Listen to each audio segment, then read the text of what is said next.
Hello friends, कैसे हैं आप सब। तो डियर, आज के क्लास में जो है हम लोग हिंदी पैथोलॉजी का पहला चैप्टर डिस्कस करेंगे, अधिगम एवं अर्जन, जिसको हम लोग इंग्लिश में जो है लर्निंग एंड एक्वाइजेशन कहते हैं। ठीक है, तो सेम चैप्टर हम लोगों को इंग्लिश में भी पढ़ना है, learning and acquisition. Concept same रहता है, बस ये हिंदी में रहेगा, वो इंग्लिश में रहेगा। ठीक है, तो चलिए अधिगम का अर्थ और परिभाषा देखते हैं।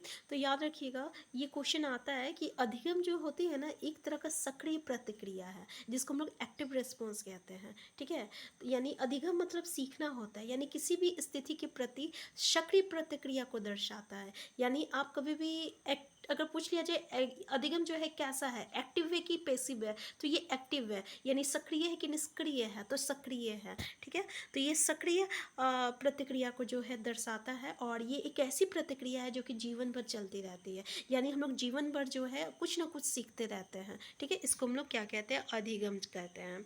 अब अधिगम का प्रकार अगर पूछ लिया जाए तो भाई ये जो होती है 3 प्रकार का होता है। पहला तो है क्रियात्मक अधिगम, जिसको हम लोग मोटर लर्निंग कहते हैं। जैसे कि बच्चे जो है पहले वो हाथ मतलब कि घुमाना सीखता है, फिर वो पैर मारना सीखता है, फिर वो धीरे धीरे पलटने सीखता है, फिर वो बैठना सीखता है, फिर उठना सीखता है, फिर चलना सीखता है। तो इसको हम लोग क्या कहते हैं, मोटर लर्निंग कहते हैं, मतलब क्रियात्मक अधिगम कहते हैं। ठीक है, फिर आपका आता है वर्बल लर्निंग। वर्बल लर्निंग मतलब क्या हुआ कि बच्चे क्या है, पहले वो संकेत करेगा।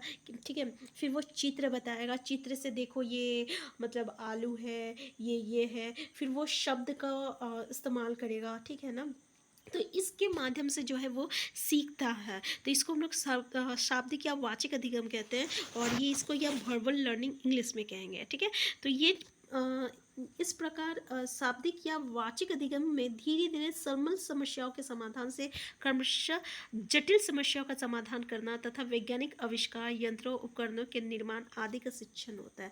तो मतलब धीरे धीरे, मतलब सीखते सीखते वो कठिन समस्या को भी सीखने लगता है। फिर उसके बाद आता है कॉन्सेप्शनल लर्निंग, जिसको हम लोग विचारात्मक अधिगम कहते हैं।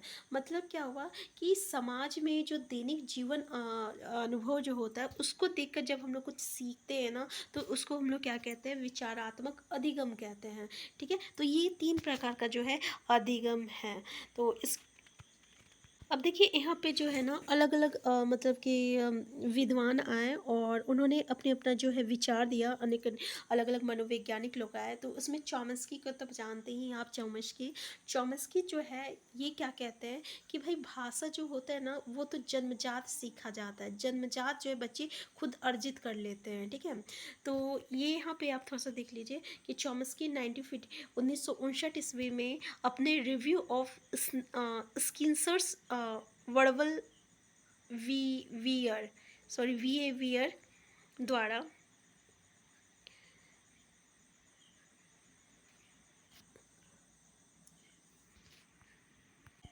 तो इन्होंने अपनी ये जो बुक था, रिव्यू ऑफ स्किन्सर्स वर्बल बिहेवियर, इसके द्वारा इन्होंने कहा था कि बच्चों में जो है भाषिक क्षमता जो होती है वो जन्मजात होती है।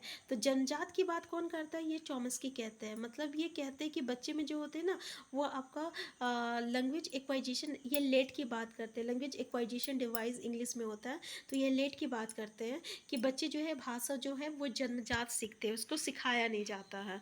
ठीक है, तो ये किसने कहा है, ये चॉम्स्की ने कहा है। तो जन्मजात जो है कीवर्ड है, याद रखिएगा।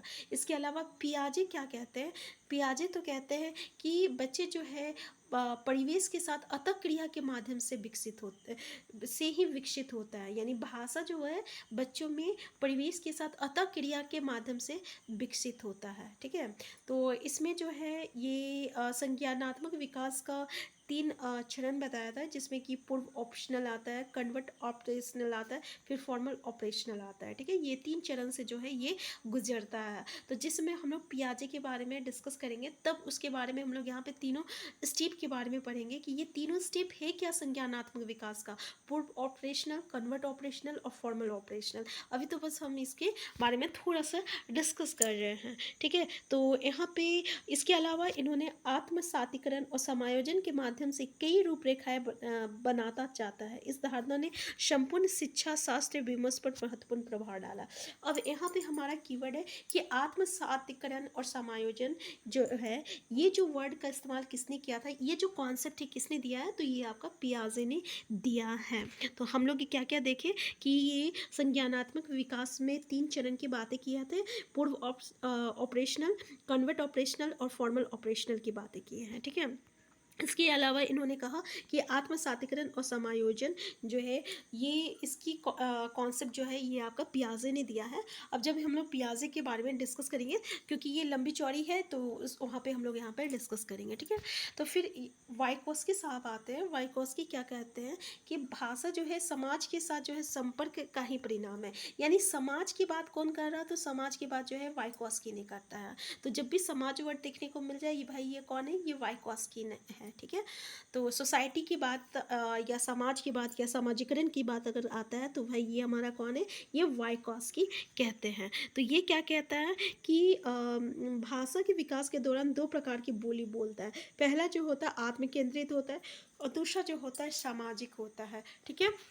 पहला क्या होता है आत्म केंद्रित होता है और दूसरा क्या होता है सामाजिक होता है। इसके अलावा थोड़ा सा हम लोग पार्लो का शास्त्र अनुबंधन का सिद्धांत देखते हैं, जिसको हम लोग कंडीशनिंग कहेंगे। तो इन्होंने कंडीशनिंग यानी अनुबंधन का सिद्धांत को प्रस्तुत किया था पार्लो। और ये क्या कहते हैं, इन्होंने एक एक्सपेरिमेंट किया था एक कुत्ते पे, जो ये क्या किए कि इसको पहले जो है देखिए प्रयोग के दौरान घंटी बजाने के साथ कुत्ते के सामने भोजन प्रस्तुत किया जाता है, जिससे उसकी लार टपकती है। मतलब पहले भोजन रखा जाता है, फिर उसके बाद जो है घंटी बजाया जाएगा, फिर उसको भोजन दिया जाएगा। तो भोजन को देखते के साथ क्या होता है, उसका लार टपकने लगता है। तो ये जब एक्टिविटी 3-4 बार किया जाता है ना, उसके बाद क्या किया जाएगा कि उसे घंटी बजाया जाएगा और उसको भोजन नहीं दिया जाएगा, भोजन नहीं रखा जाएगा। फिर भी देखा गया कि उस पर जो है लार टपकता है। तो ये क्या है, इसी को हम लोग क्या किया गया, इसी को जो है इन्होंने अनुबंधन का सिद्धांत कहा है। किसका सिद्धांत किया है, अनुबंधन का सिद्धांत कहा है। इस प्रयोग द्वारा उन्होंने ये सिद्ध करने का प्रयास किया कि मनुष्य जो प्रतिक्रिया प्राकृतिक उद्दीपन को देखकर प्रकट करता है, उसे स्वाभाविक प्रतिक्रिया को किसी कृत्रिम उद्दीपन से अनुबंधित कर के भी प्राप्त किया जा सकता है। यानी जो नेचुरल स्टिमुलस, जो प्राकृतिक उद्दीपन होता है, उससे तो करता ही है, तो यह आर्टिफिशियल स्टिमुलस से भी वो किया जा सकता है, ठीक है। ये पार्लो साहब कहते हैं। इसके अलावा कुछ यहाँ पे है, जैसे कि अगर आपको पूछ लिया जाए कि भाई 6 महीने के जो बच्चे होते हैं उसमें शब्द भंडार कितना होता है, 0 होता है। 9 से 12 तक का जो रहता है 3 से 4 शब्द होता है। 1.5 वर्ष तक का जो रहता है 10 से 12 शब्द होता है। 2 वर्ष तक का जो होता है 272 होता है। 2.5 वर्ष का 450 शब्द होता है। 3 वर्ष 1000 होता है। 3.5 साल का जो रहता है 1250 होता है। 4 वर्ष में 1600 होता है। 5 वर्ष में 2100 होता है। 11 वर्ष में 5000 और 14 वर्ष में 8000 और 16 वर्ष में 1 लाख। अब आपको जो है क्वेश्चन अगर पूछ लिया जाए तो ज़्यादा से ज़्यादा आपको 2 से लेकर 3 साल तक के बच्चे का पूछ लिया जाता है कि इसमें शब्द भंडार क्या होता है, ठीक है। अब देखिए इससे रिलेटेड कुछ एमसीक्यू देखते हैं। पहला क्वेश्चन है, सीखना किसी स्थिति के प्रति डैश को दर्शाता अभिक्रिया सक्रिय। अभी हम लोग देखे थे सक्रिय प्रतिक्रिया मतलब एक्टिव, ठीक है। तो सक्रिय प्रतिक्रिया को ये दर्शाता है। नेक्स्ट क्वेश्चन है, अधिगम के संदर्भ में कौन सा कथन सही नहीं है। पहला बोला व्यक्ति के सर्वांगीण विकास में सहायक। दूसरा ज्ञान के व्यवहारिक प्रयोग में सहायक। तीसरा बोला विषय वस्तु को रट कर याद करने में सहायक। रट कर क्या है, एक तरह का नेगेटिव कीवर्ड है। क्वेश्चन हमें क्या बोल रहा है, नेगेटिव पूछा है, तो आंसर भी नेगेटिव हो जाएगा। तो विषय वस्तु को रट कर याद करने में सहायक, आंसर थर्ड जुड़ेगा, करेक्ट आंसर हो जाएगा। नेक्स्ट है, भाषाई योग्यता के अंतर्गत आते हैं मौखिक अभिव्यक्ति, सांकेतिक अभिव्यक्ति, लिखित अभिव्यक्ति, आंसर 4 हो जाएगा। नेक्स्ट है, चॉम्स्की के अनुसार भाषा सीखने के क्रम में डैश खोज के साथ साथ चलती रहती है। कौन सी खोज चलती है, वैज्ञानिक खोज जो रहता है चलती रहती है, आंसर 1 हो जाएगा।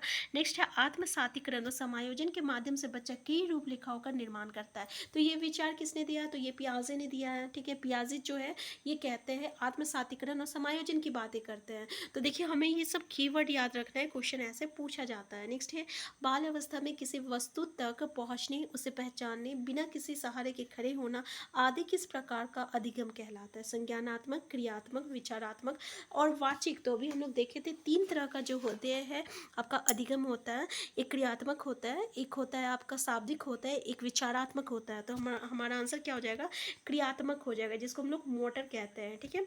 नेक्स्ट है विचारात्मक अधिगम के अंतर्गत पहला है क्रियात्मक कौशलों को अर्जित करते हैं, नहीं हो सकता। दूसरा चित्रों, शब्दों आदि के माध्यम से सीखना क्या कहलाएगा? शाब्दिक या वाचिक अधिगम कहलाएगा। विभिन्न परिस्थितियों के साथ सामंजस्य स्थापित करना सीखता है, या बौद्धिक क्षमताओं का प्रयोग। तो यहाँ पे बौद्धिक क्षमता का प्रयोग जो है कॉन्सेप्शनल लर्निंग मतलब विचारात्मक अधिगम में होता है। आंसर 4 हो जाएगा। नेक्स्ट है संकेतों, चित्रों, शब्दों इत्यादि के माध्यम से अधिगम किया जाता है। क्रियात्मक अभी हम लोग देखे थे, शाब्दिक अधिगम हो जाएगा। नेक्स्ट है पियाजे के अनुसार भाषा अधिगम व अर्जन के संदर्भ में कौन सा कथन सही है? पहला, भाषिक क्षमता जन्मजात होती है। जन्मजात की बात तो भाई चॉम्स्की ने कहा है। परिवेश के साथ अतः क्रिया से विकसित होता है, बिल्कुल सही है, पियाजे ने कहा है ना भाई कि परिवेश के साथ अतः क्रिया से विकसित होता है। तो पार्लो के अनुसार पार्लो के प्रयोग में कौन सा कारक सबसे महत्वपूर्ण है? तो उद्दीपन, जिसको हम लोग इंग्लिश में क्या कह रहे थे? स्टिमुलस कह रहे थे। ठीक है। तो ये था हम लोगों का आज का क्लास। हम फिर मिलते हैं नेक्स्ट क्लास में। चैनल में नए हैं, चैनल को सब्सक्राइब कर लीजिएगा। और थोड़ा सा डियर हमको एक चीज़ यहाँ पे बोलने में थोड़ा सा मिस्टेक हो गया था, अभी भी शायद हम थोड़ा सा इसको बोलने मतलब कि ये जो प्रोनाउंसिएशन किए थे बिहेवियर, ये थोड़ा सा गलती हो गया था। ठीक है, उसके लिए सॉरी। हम फिर मिलते हैं नेक्स्ट क्लास में। Thank you.